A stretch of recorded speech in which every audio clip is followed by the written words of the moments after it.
Sa init ng panahon ngayon, nasa punto na ako ng buhay ko, na kapag iiwan mo ko, kapag papalitan mo ko, lalandi ka sa iba, okay lang sa akin.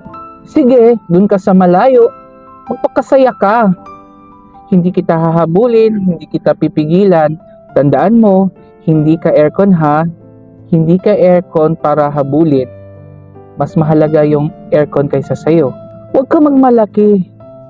Di ba hindi ka aircon? Di ba hindi? Sige na. Okay lang, walang love life. At least hindi ako maasim. Uy! Di ko kailangan ng love life. Hindi ko kailangan ng love life. Uulitin ko. Pero Sukoteko is waving, pati si Meralco. Uy! Sukoteko, Meralco, baka naman pwedeng maka-discount tayo dyan. Wango!